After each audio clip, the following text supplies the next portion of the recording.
My therapist suggested I write this out. I guess reliving that night and putting my experiences on paper will help me get over the trauma. A few years ago, I was in a motorcycle wreck. Broke my left tibia and fibula, shattered my right patella, got a green stick fracture on my left femur, and multiple fractures in my pelvis, breaks in almost all my ribs, and 2 broken collarbones.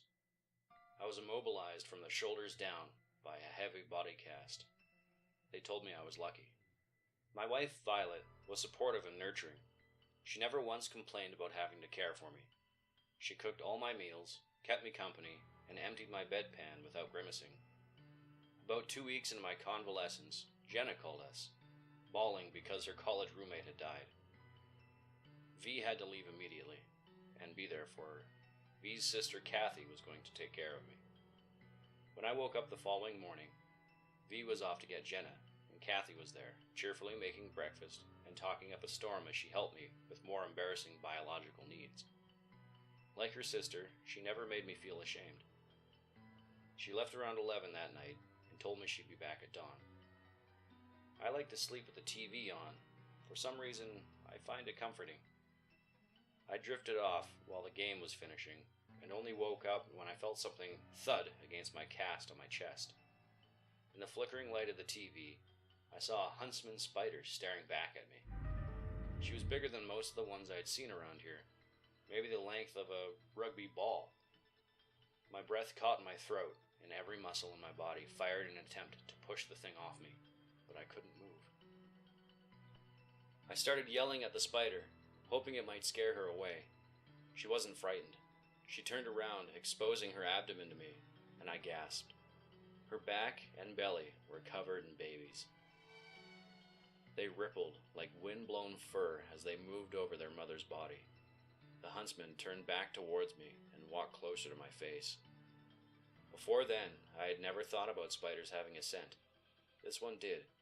It smelled like wet dirt, sort of like how outside smells after a rainstorm. The smell intensified as its long legs reached my face. I squeezed my mouth and eyes shut. Its prickly legs advanced, first to my lower lip, then my nose, my eyelids, and finally my forehead. Its leg span stretched from ear to ear, hairline to chin. Its thick, heavy body ran from my chin to right between my eyes, and it stayed there. I tried to hold my breath. To say I was horrified was an understatement. I wished I was dead. I prayed to be dead. My prayers went unanswered as it walked a little higher, letting its abdomen brush against my nose.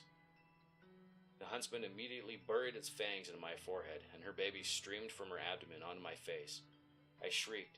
Tiny spiders crawled over my cheeks, squirmed through my beard, and hid in my eyelashes. I thrashed my head back and forth in an attempt to get it off me.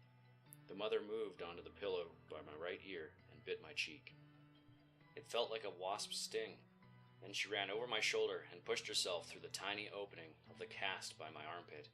At this point, I was screaming uncontrollably. A sea of baby arachnids explored my nostrils, hair, and were starting to find my ears.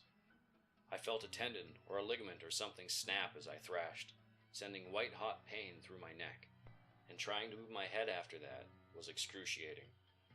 As the babies dispersed throughout my face and head, the mother explored under my cast. To this day, I have no idea how she was able to compress herself to fit underneath the thing. She wandered over my chest to my stomach and down to my groin. She exited the cast by the hole nearby, only to move back inside by my legs. Then she stopped at the underside of my knee, and that's where she stayed. When Kathy arrived in the morning, I had somehow fallen asleep. I guess the exhaustion brought on by horror I'd experienced forced my body to shut down, even though my mind was still soaked in terror. Oblivious to the events of the night before, Kathy shook me awake, and I started screaming again. I felt the huntsman behind my knee. She must have been sleeping too and was startled awake by my yelling. She bit my leg over and over as Kathy tried to calm me down and tried to get me to fill her in on what was happening. By the time I was able to tell her, she looked like she was about to faint. I had always considered myself somewhat of an arachnophobe, but Kathy's fear of them was light years beyond my own. She called emergency services, and they sent a couple of guys who were able to coax the thing out and kill her. In the end, it was anticlimactic. V came home with Jenna later in the day, and Kathy and I told her about my night. Neither of them were able to listen to the details. A family of arachnophobes. Time went by, and my broken bones knitted together and healed, and eventually I was back on my motorcycle. Every night, though, I dream about the huntsman staring at me.